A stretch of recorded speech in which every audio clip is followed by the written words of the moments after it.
Hello students, आज start करेंगे topic respiration. ठीक है, लास्ट टाइम पे हमने आपको जितना क्या बोलते हैं अमीबा का न्यूट्रिशन था और ह्यूमन का न्यूट्रिशन था, पैरासिटिक न्यूट्रिशन था, सिम्बियोसिस, वो क्लियर कर दिया था। Now start respiration. What is respiration और ब्रीदिंग। ठीक है, सो रेस्पिरेशन क्या होता है, पहली चीज तो ये समझिए।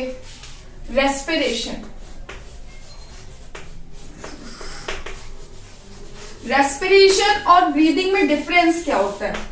रेस्पिरेशन और ब्रीदिंग में डिफरेंस ये होता है कि रेस्पिरेशन एक वो प्रोसेस है जिसमें हम O2 को इनहेल करते हैं, ऑक्सीजन लेते हैं, क्लियर। उसके बाद हम CO2 को एक्सहेल करते हैं, यानी हम गैसेस को एक्सचेंज किया। हाँ, उसके बाद क्या होता है, जो ऑक्सीजन जाती है आपकी बॉडी में, ठीक है, वो क्या करती है, वो आगे जाके ग्लूकोज उसको ब्रेक डाउन करती है और ग्लूकोज ब्रेक डाउन होने से आपको मिलती है एनर्जी। और जो एनर्जी होती है वो ऑल ओवर बॉडी में जाती है और ऑल ओवर बॉडी में जाके जितनी भी मेटाबॉलिक रिएक्शंस है बॉडी की, digestion, respiration, excretion, transportation, everything, every process के लिए आपको क्या चाहिए होता है, energy in the form of ATP. तो वो एटीपी एनर्जी आपको रेस्पिरेशन से मिलती है। ठीक, ब्रीदिंग क्या है, तो breathing in just inhaling and exhaling of gases with energy but not breaking of glucose. वहां पे ग्लूकोज का ब्रेकडाउन नहीं होता है। That is the difference between the respiration and breathing. अब क्या हुआ, रेस्पिरेशन दो टाइप का होता है। ठीक है, एरोबिक रेस्पिरेशन और दूसरा होता है एनारोबिक रेस्पिरेशन। एनारोबिक और एरोबिक। एरोबिक रेस्पिरेशन वो होते हैं जो इन द प्रेजेंस ऑफ ऑक्सीजन रेस्पिरेट करते हैं, यानी वो ऑक्सीजन गैस को लेते हैं और आगे जाके वो प्रोसेस को कंटिन्यू करते हैं। That is called aerobic respiration. Now anaerobic respiration, the process where oxygen is not present. Oxygen की प्रेजेंस में वो रेस्पिरेशन नहीं करते हैं। ठीक है, उस कंडीशन को कहते हैं एनारोबिक। ठीक है, अभी क्या हुआ, एक कंडीशन में बीच में आती है क्या, कि एनारोबिक और एरोबिक के बीच में कि लैक ऑफ ऑक्सीजन, वो भी कंडीशन आपकी एनसीईआरटी में लिखी है। What is mean that, lack of oxygen. Lack of oxygen का मतलब है आप एरोबिक रेस्पिरेशन कर रहे थे बट आपको ऑक्सीजन सफिशिएंट अमाउंट पे नहीं मिला और ऑक्सीजन आपको कम पड़ गया। That is called lack of oxygen. वहां भी आप रेस्पिरेशन करेंगे। अब क्या होगा, ऑक्सीजन चाहिए तो आपको ऑक्सीजन ही था बट ऑक्सीजन आपको कम हो गया। लैक ऑफ ऑक्सीजन में क्या हो जाएगा, आपका हो जाएगा एनारोबिक रेस्पिरेशन। आपको ऑक्सीजन नहीं मिली और आप एनारोबिक रेस्पिरेशन करने लगे। ठीक है, अब एरोबिक रेस्पिरेशन समझ लीजिए। एरोबिक रेस्पिरेशन यानी कि जो भी ऑक्सीजन की प्रेजेंस में रेस्पिरेशन करेगा तो क्या करेगा, ऑक्सीजन की प्रेजेंस में रेस्पिरेशन करेगा तो मैंने कहा कि आपका क्या ब्रेक डाउन होगा, ग्लूकोज। इसमें भी ब्रेक डाउन होगा ग्लूकोज। तो फर्स्ट मॉलिक्यूल होता है आपका ग्लूकोज।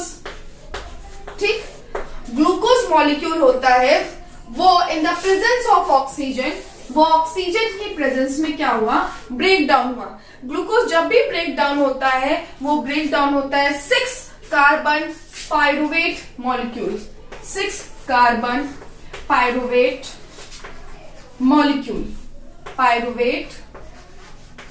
मॉलिक्यूल। ठीक है, सो वो 6 कार्बन पायरुवेट में बनेगा। अब ये 6 कार्बन पायरुवेट क्या बनाएगा, आगे जाके ये 6 CO2 बनाएगा और H2O बनाएगा। ठीक, और प्लस ATP। सो ये हो गई आपकी in the presence of oxygen, where oxygen is presence. Oxygen अगर प्रेजेंस है तो पायरुवेट मॉलिक्यूल आगे जाके CO2 और H2O में कन्वर्ट हो जाएगा। ठीक, अब क्या होगा, ये पायरुवेट मॉलिक्यूल ब्रेक डाउन हुआ, लैक ऑफ ऑक्सीजन में क्या होगा, सेम एज ग्लूकोज तो आपका बनी है ही प्रोडक्ट, उसकी ब्रेकिंग तो होगी, so glucose is also break down in the 6 carbon pyruvate molecule.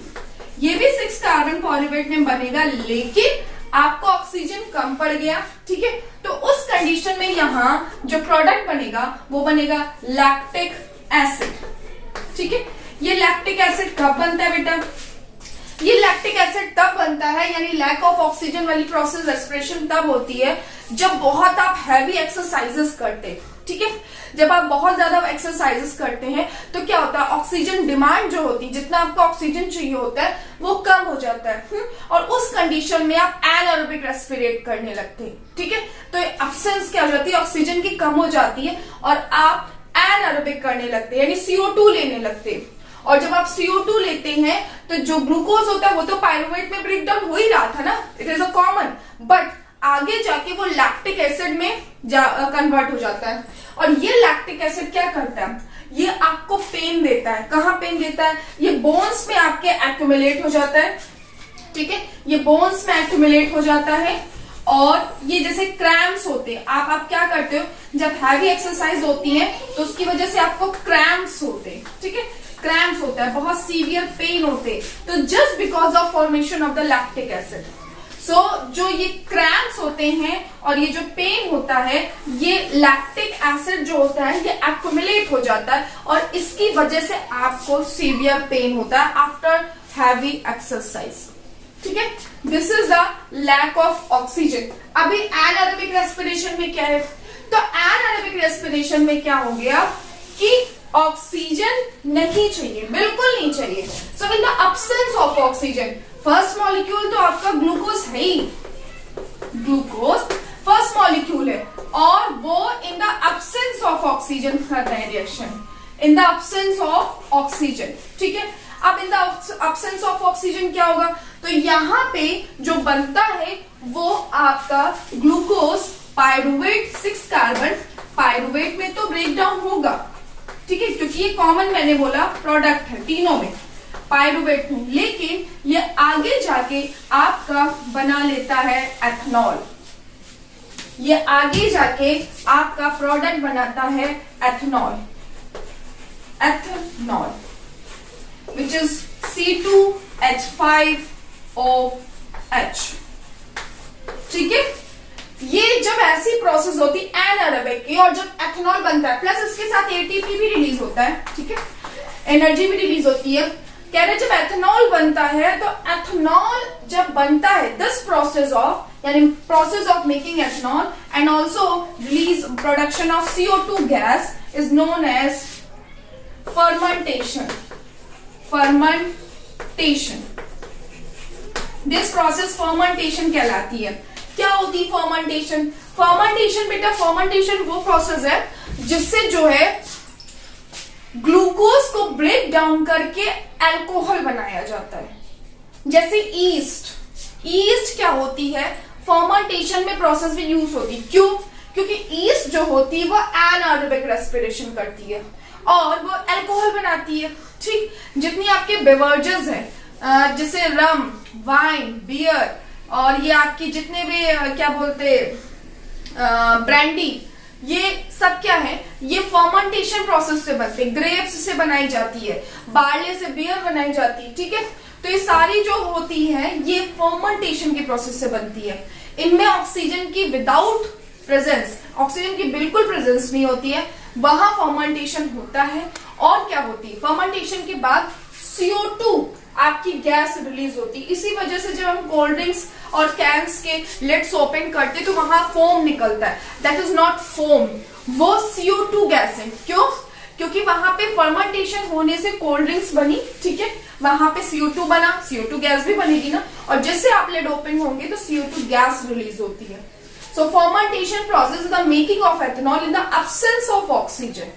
Clear, ये हो गया एरोबिक और एनारोबिक रेस्पिरेशन। अब ह्यूमन बीइंग जो होता है वो लंग्स से रेस्पिरेट करता है, ठीक है। अदर एनिमल्स क्या होते हैं, अदर एनिमल्स, मान लीजिए हम फिशेस की बात करें तो फिशेस कैसे रेस्पिरेट करती हैं, तो फिशेस क्या होती है, रेस्पिरेट करती हैं बाय गिल्स। वो गिल्स के थ्रू रेस्पिरेट करती हैं। कैसे रेस्पिरेट करती हैं? वो जो वाटर में डिसॉल्व्ड ऑक्सीजन होती है, वाटर में डिसॉल्व्ड ऑक्सीजन होती है, वो गिल्स ले लेते हैं और वो गिल्स लेके डायरेक्ट आपकी पूरी ब्लड, जो ब्लड होता है उसमें मिक्स हो जाता है और that is formation of oxygen और ब्लड मिक्स विद ऑक्सीजन। उसकी वजह से फिशेस रेस्पिरेट करती हैं। सो एक तरह की ये डिफ्यूजन प्रोसेस हो गई, ठीक। तो स्मॉल एनिमल्स में डिफ्यूजन प्रोसेस के थ्रू रेस्पिरेशन हो जाता है ऑल ओवर बॉडी। तो जितने लार्ज एनिमल्स हैं उनमें क्या होता है, सो लार्ज एनिमल्स में रेस्पिरेशन के लिए डिफ्यूजन प्रोसेस जो होती है वो कैपेबल नहीं होती है। क्यों? उनको हाई अमाउंट में ऑक्सीजन चाहिए होता है, ठीक। डिफ्यूजन में आपको हाई अमाउंट में ऑक्सीजन नहीं मिल सकती। डिफ्यूजन प्रोसेस में आपको हाई एफिनिटी में ऑक्सीजन अवेलेबल नहीं हो सकती। So no high affinity of oxygen, वहां पे आपको high affinity of oxygen provide नहीं होती है। तो क्या करते हैं, तो जो बड़े एनिमल्स हैं, तो डिफ्यूजन प्रोसेस कहां होती है, स्मॉल एनिमल्स में। तो diffusion takes place in small animals, ये स्मॉल एनिमल्स में होती है, ठीक है। Small animal. अब क्या है, जो बिग एनिमल्स होते हैं उनके लिए क्या करेंगे, सो बिग एनिमल्स के लिए बेटा, बिग एनिमल्स के लिए डिफ्यूजन नहीं होती, उनके पास एक रेस्पिरेटरी पिगमेंट होता है, रेस्पिरेटरी पिगमेंट बिग एनिमल्स के लिए, और जिसकी एफिनिटी होती है कि वो बहुत ज्यादा ऑक्सीजन को कंबाइन कर ले। तो रेस्पिरेटरी पिगमेंट होता है, और जिस रेस्पिरेटरी पिगमेंट का नाम है लार्ज एनिमल्स में हीमोग्लोबिन। हीमोग्लोबिन में ये प्रॉपर्टी होती है कि ये बहुत ज्यादा हाई अमाउंट में क्या कंबाइन करता है, हाई एफिनिटी ऑफ ऑक्सीजन, ठीक है, हाई एफिनिटी ऑफ ऑक्सीजन। क्योंकि उनकी जो लार्ज एनिमल्स है ना, उनकी ईच एंड एवरी सेल को ऑक्सीजन चाहिए, तो डिफ्यूजन ये प्रोसेस इतना नहीं कर पाएगा, ऑक्सीजन की लैक हो जाएगी, लैक ऑफ ऑक्सीजन हो गया। तो हीमोग्लोबिन क्या होता है, बहुत ज्यादा ऑक्सीजन को कंबाइन कर लेता है और वो बहुत अच्छे से रेस्पिरेशन करते हैं लार्ज एनिमल्स, ठीक है। अब क्या होता है कि मेनली अगर हम ह्यूमन की बात करें तो ह्यूमन जो होते हैं वो रेस्पिरेट करते हैं। मान लीजिए अगर ह्यूमन में रेस्पिरेशन पढ़े कि ह्यूमन का रेस्पिरेशन कैसे होता है, तो देखिए अगर हम ह्यूमन रेस्पिरेशन पढ़ते हैं, ह्यूमन रेस्पिरेशन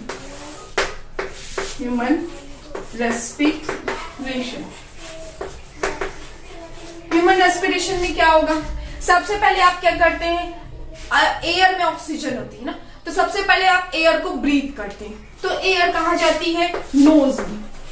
एयर फर्स्टली कहां एंटर हुई, नोज में। नोज में फाइन हेयर्स होते हैं, वो हेयर्स आपकी एयर को फिल्टर्ड करते हैं, डस्ट पार्टिकल को रेजिस्ट करते हैं, रोकते हैं। सो फाइन हेयर्स जो होती है वो पूरी नोज में और पूरे नेजल पैसेज में आपकी एयर को फिल्ट्रेशन का काम करती है, ठीक है।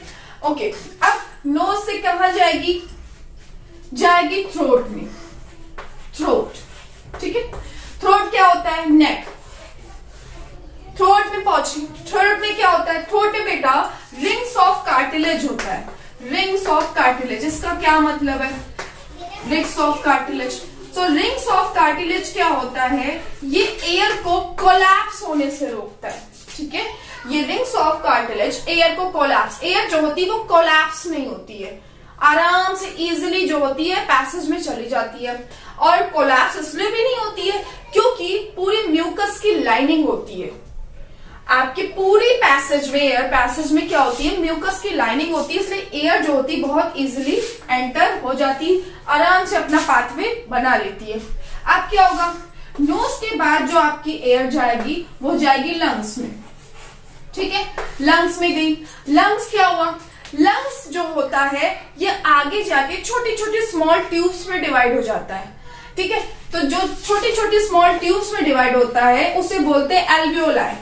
स्मॉल ट्यूब्स में आगे जाके डिवाइड हो जाता है, that is called alveoli. Single को एल्वियोलस बोलते हैं, एल्वियोलाई, और प्लूरल को बोलते हैं प्लूरल को बोलते हैं एल्वियोलाई, सिंगल को बोलते हैं एल्वियोलस। ठीक है, ये स्मॉल ट्यूब्स में डिवाइड हो गई। अब क्या होगा, अब ये होता है, मान लीजिए आपने एयर को ब्रीथ किया, ब्रीथ करने के बाद आपके यहाँ पे नेक्स्ट सबसे लंग्स के नीचे पार्ट पे क्या होता है, डायफ्राम होता है, जो एक इमेजिनरी मस्कुलर पार्ट होता है। ठीक है, डायफ्राम क्या करता है, डायफ्राम होता है, मान लीजिए आपने एयर को लिया तो क्या किया, डायफ्राम से एयर क्या हुआ, डायफ्राम फ्लैटन हो गया, बिल्कुल फ्लैट हो गया। ठीक, एयर क्या हुई, एयर की वजह से आपकी जो एल्वियोलाइज है, ये जो एल्वियोलाइज है ये क्या कर लेती है, ये लिफ्ट हो जाती है, लिफ्ट अप, ये ऊपर चढ़ जाती है। ठीक, जैसे ही ऊपर चढ़ती है इनमें क्या भर जाती है, एयर, और एयर भरने की वजह से लार्ज एरिया एक्सपैंड हो जाता है लंग्स में, तो वो बैलून लाइक, वो एक बैलून लाइक स्ट्रक्चर्स बनाती है एल्वियोलाइज। ठीक है, क्योंकि उसमें एयर फिल हो जाती है, और उसके बाद क्या होता है, अब एयर फिल हो गई, वो एयर एल्वियोलाइज रिलीज करते हैं, और रिलीज होके ब्लड में जाती है, और ब्लड में वो ऑक्सीजन मिक्स हो जाती है और पूरी ईच एंड एवरी सेल में पहुंच जाती है। अब मान लीजिए ये तो ऑक्सीजन की प्रोसेस हुई, इनहेलिंग, हमने इनहेलिंग की ऐसे करके।